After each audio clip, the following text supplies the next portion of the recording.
Hey, beautiful people, welcome back to another weekly Daily Wednesdays where we sit back, relax, take that midweek break, talk about some of the fun things going on in the world of Linux and open source. I'm Vince Stone, joined every week by Jill Bryant, and we were talking to everybody live on Twitch. You can come hang out with us on Twitch. We're, you do a little like 15 minutes pre-show, and be happy to have you, but we got a nice big chunky show full of RISC-V mainboards, hackable Tamagotchis. Yeah, the Tamagotchis are back, kinda, but they're Vikings now, so it's a little bit strange.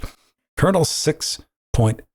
Woo-hoo. But first, I saw Steve posting a bunch of pictures from yet another trip to Disneyland, because you guys go home and to Disneyland. Steve goes to work sometimes, but then he comes back, then you guys go back to Disneyland. Yes, it's like every few weeks.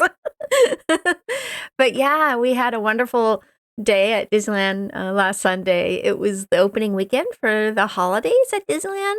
And it's just such a magical place to be, with the Christmas tree and all the holiday lights, the parades, the food and festivities. I just can't get enough of it.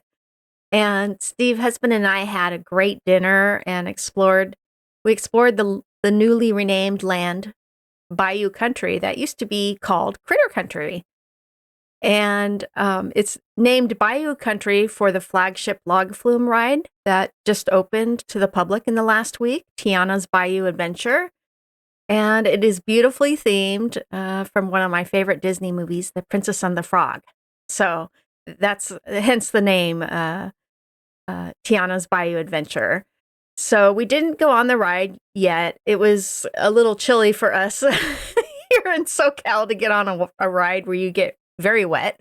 So we didn't do that, but we enjoyed the magical fairy-like theming, the lights, and the fantasy ambience of the stores and the new land the ride is in.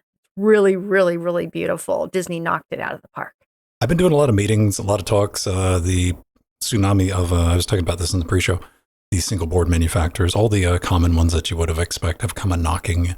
They're like, hi, we would like to work with you on interfacing Linux and doing stuff. And I'm like, I don't have a lot of time to do all that, but I'll still talk to you because I don't want to burn bridges. And of course, Razda was very happy. My contact at Razda got back and he was like, what do you want? And I'm like, oh, it's going to be like that. And he's like, yeah, it's going to be like that. So I'm kind of playing around. Got some ideas there. A couple of things coming up. I still got to do something with that blue AMD card that I got. And I want to play with it. I've genuinely not had time with previous meat space commitments since we spoke last week to even put that thing into a system. So that's kind of driving me crazy. Having a good time with it, though. Yeah, stay tuned. InterfacingLinux.com. More stuff coming down the pipe. Let's go ahead and hop into it this week. Okay. I think this happened like 20 seconds after the show last week. Yeah, it sure did. Something we'd known about, framework. We talked about them working on a RISC-V board. Yeah. But now it's on. Yeah, it sure is. So back in June, like Ven said, we talked about this on LWW, the fine maker of Linux-powered modular laptops, who we love, Framework, made a big announcement that they were partnering with Deep Computing to make a RISC-V powered development motherboard for the Framework 13 laptop. Well, the main board won't be mass produced until 2025, but Deep Computer has launched an early access program for us Linux tinkerers and for their business customers to get our hands on a limited edition of the board. Board itself in the basic tier is actually just $199, but that option, unfortunately, is sold out, as you can imagine, for that price. But the board with Ubuntu or Fedora pre-installed in the standard tier is still available for $299. And there's also a pro tier, which includes the Framework Laptop 13 for $799, and the Enterprise tier, which includes everything in the previous tiers, plus 2 RISC-V main boards, 2 USB-C expansion cards, 2 Wi-Fi modules, and 2 SD cards for $999. Basic $199. I'm surprised that's sold out, because that's a steep price for RISC-V. One of the beautiful things about RISC-V is it is cheap. It's gotten, really It's been cheap. That's a selling point of it. There's no licensing embedded cost with it. Yeah. gone. But the bunny ear edition is available Yes. for an extra $100. And I don't know if bunny ears is worth an extra $100. But the only thing I'm worried about is like this is something you really got to think about, like early days of ARM, or if you're buying some like crazy rock chip type, you're only going to be running 2404 Fedora 41 on this. Yeah. If you venture too far out of that, you're like, I'm going to plop my own distribution on it. It's going to be rocky. I'm not saying you won't be able to do it, but it's not going to be as simple as dropping that ISO on there and going to town. So I want you to keep that in mind. And yeah, the framework stuff is really cool. RISC-V has been fun and interesting to watch.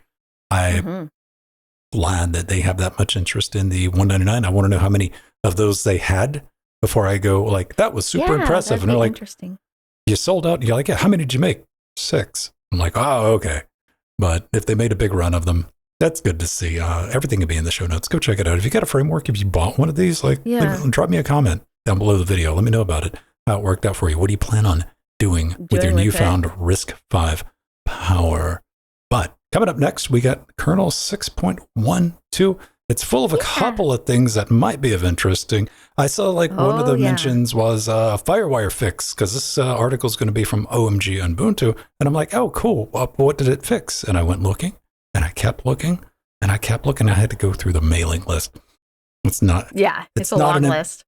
It's not an improvement. It's just to revert a fix that broke something in the last kernel release. But okay. I saw Joe mention in the notes, and I'm like, oh, we're finally getting the real-time patch. And if you follow me on the social medias or in our super secret Discord, you saw I posted a little bit earlier. I'm like, I ran make xconfig on that bad boy. I'm like, hey, there it is. I look forward to testing it. We'll give it a little bit of time. I look forward to testing. But Jill, tell the people about it. Yeah. So Linus Torvalds, the creator of Linux, has just released Linux kernel 6.12. And it is the latest stable version of the Linux kernel that is a long-term support release that will be supported for 2 years until 2026. This is a major release with lots of new features and hardware enablement. Woohoo! And one of the most important new features is the inclusion of mainline support for the real-time preempt RT in the Linux kernel. Finally, Oven. Finally. And yeah, so now after more than a decade, it is built into the Linux kernel for Linux applications like Jack that Ven runs that needs real-time preemptible kernel processes. So you no longer now have to install or compile a separate real-time Linux kernel for crucial applications that need it, like for enterprise-grade factories, healthcare, automotive industries, telco, and professional audio use. And Preempt RT is now available for ARM64, RISC-V, and for 32-bit and 64-bit Intel and AMD systems. I was happy it's available for 32-bit. That made me. It'll be around for a minute. I want everybody to take a screenshot of this and see where it goes. What are we looking at? Oh yeah, look at that. That's a QR code, Joe. Why is that in there? Yeah. What does it do? Does it take me to where I can go download Linux? I think that's one of their. I don't know if that's an ad or not. I read this article with the Firefox Reader link, and it wasn't in there. This is one of our upcoming kernel panic QR codes. Oh, that is. Oh, yeah. So, yeah. So, the Linux's kernel panic blue screen of death screen now includes error codes for easily scanning with your phone and finding what the problem is. And in Linux kernel 6.12, there is initial mainline support now for the Raspberry Pi 5, which has been in the works. Also, on the graphics side, there's more enablement work for AMD RDNA 4 for next-gen Radeon graphics cards, and Xe2 graphics support for Intel Lunar Lake and Battlemage GPUs. And this is something I've been looking forward to. The Intel graphics driver now reports the fan speed of GPUs via hardware monitor. Woohoo! Vince had this issue also with his Intel GPUs. It is interesting. And yeah, we definitely talked about that QR code. That's a cool feature to have. It's a lot more useful than, our comparison's always been the blue screen of death, right? Which didn't tell you anything other than, well, let's restart and see what happens. to get that on a system, love to see it. Yeah. Go check it out. omg.ubuntu.co.uk. Now, if you're old enough, you remember pocket monsters. You could play with them, feed them, give them drugs, abuse them, all the fun. No, that was the Tamagotchi. That was a different one. The Tamagotchis. So pen testing has always been kind of fun. It's been a little bit interesting. I've been a fan of it. I give people a hard time. I do when they were installing Backtrack Linux or whatever the current, what's the current one called right now? Oh man, Kali, right? Yeah, Kali Linux. Yeah, Kali Linux. So if you've been planning on installing Kali Linux and you've been getting ready to hack the planet, using like one, possibly two Visual Basics and an IP address, you're out there, you filthy hackers. Well, before you do that, I want you to take a look at Bjorn. Yay. Not that Bjorn. This one. Aw. So cute, huh, man? Yeah. Yes. Cute little kawaii Viking.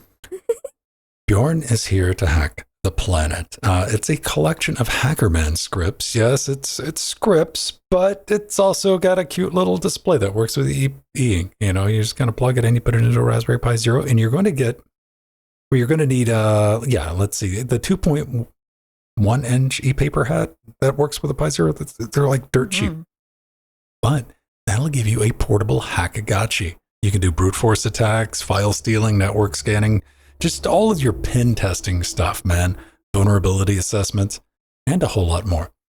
Plus, it's got this sweet little menu. Look at this. Look at that. It's so adorable. And, it's in map, man. It's in map, but it's got cute little ASCII characters and stuff to play around with. Bluetooth attacks. If you've looked at like that little Dolphin hacker tool and you're like, I don't want to be a nerd and have one of those, get something like this, plug it into your network and get terrified. Get interested in network and vulnerability scanning, because it's a fascinating field. And everybody starts out running a bunch of scripts to make things go burr. And that's how your journey starts, man.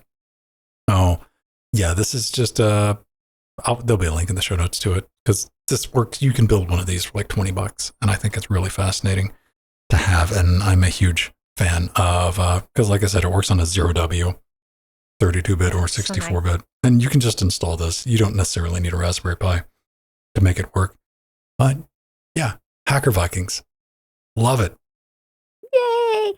I love the Tamagotchi-like Viking character used on the e-paper hat display. It's so cute. And it even shows his horn rotated. So I guess when you do a certain command, the horn rotates. And what I think is cool is it's such a cute device. It doesn't even look, the slightest nefarious. And people won't suspect this device is a hacking tool, which makes it the best stealth computer ever. With a e-paper, e-ink hat plugged into, a battery bank with your Raspberry Pi Zero and some tape around it, they might give you a second look. I'm just saying. Yeah. They might. But it's a little less nefarious looking than the Dolphin, which so many people already know about. I saw this it popped up on Hacker News maybe like a week or two ago, and somebody was like, wait a minute, this is a collection of scripts. We've had all this. And somebody had to point it out to him. I'm like, yes, but it's got a nice display on it. Yeah. You don't understand, like, getting people interested in this stuff, adopting this stuff, and playing around with it, because I'm a huge believer in pen testing. Love to see it. Vulnerability testing, bounty programs and all that. Yeah. This is get people interested in that. And people are all, listen, they're not going to be hacking the planet with this, unless your planet is just your home network, because that's going to be what you're going to be plugging these things into and playing around and learning new stuff, hopefully. And more importantly, you might go, uh-oh, I got some big gaping security holes in my system I need to fix. And you're going to start researching that. Sky's the limit. Love to see it. Arthur, to your point, TSA rating, 4. Yeah, 4 out of 10. 4 out of 10. I'm saying there's a possibility you get this through the TSA. They'll say it's a liquid and you'll have to pour it out. Oh, there we go. Ladies and gentlemen, that's going to wrap it up for today. Hope you had a good time. Thanks for showing up live, hanging out with us. If you want to come play around with us, we're in Discord the other 6 days of the week. If you're a Twitch subscriber or one of our beautiful patrons, link that up. It's real simple. Open your Discord, click on the connected accounts, and we'll just pop up. The Linux Gamecast Discord, we're in there chatting, doing our stuff. That'll get you access to a couple of things. If you want to listen to just the audio on Discord and like you're stuck at work and you can't watch Twitch, but you want to catch a live show, I'm streaming that right now in Discord. No ads, no worries about that. Trackmania. We're doing that on Tuesdays and Fridays. Talking about Tuesdays. Tuesdays was almost completely full. We're going through a maximum freshness right now. We're playing a bunch of new maps. I've set up a separate YouTube channel account for it. And we had a really fun thing happen with my crew over there because we had the first person show up with just joy and happiness in the comments section, just screaming that somebody played my track. Thank you for playing my track. And I'm like, that's all we're here for. And if you want to get in on all that, patreon.com/Linux Gamecast. We got a bunch of things. This show, try to keep it short. Try to keep it under 20 minutes. We usually keep that in there. Sometimes got to get trimmed down. But if you like the live and uncut version, make that in a podcast. RSS feed, plug that in. Listen to it whenever you want and download it. I'll give you a video version that you can download, as well as access to the show notes and a bunch of other fun stuff as a thank you for keeping us loud, live, and independent for 450 episodes. All right, that's going to wrap it up for this week. Saturday night, be back for Linux Gamecast, where we will be talking about some crazy stuff already. There's rumors of a real Steam controller from Valve coming out in pre-production. And then NVIDIA has went and changed, not NVIDIA. Why did I say NVIDIA? I meant the other one, the AMD. They've changed it again. They're getting rid of RDNA. I just gotten used to RDNA, RDNA2. It's got a new name. Stay tuned for that. Until then, let's bring up the bouncy music. Yeah. And roll. Thank our beautiful patrons. Some credits. Boop. Yay, we got our advisor, Artherin, in chat. Yay. Our executive producers, Barbrant Scott, Atomic, Mike, drummer, Hair Ducky, our Chicago Kicks Mules level, which is Basil, Empty, Casicalism, our Sea Monsters, Truggy, System T, our Death Notes, Zeno, Nova, Chad, Romeo, Nubbin. Trying to get through all these names and I can't. And our awesome chairlings like Mir, PPC. That was it this week. Just you, Mir. Yeah, and just you, Mir. We're still waiting for the Patreon. Just so many people. I can't name them all. I want that. I want the Patreon. Just so many people. You can't name them all. One word. That's a good name. Yes. So every week they'll be like, I get called out. All right. Have a great rest of your week. Get up to something. Go play around. Have some fun. And if you got any questions about your Linux stuff and you don't want to get data mined and all that over on Reddit and random places on the internet, go hit me up in the forums on Interfacing Linux. I'll be glad to help you out. Yeah. See you there. All right, beautiful people. Have a great rest of your week. And keep those penguins marching. Tomcat on Windows. Yeah. Hi, Nemo. Dak, that just sounds like you lost a bet.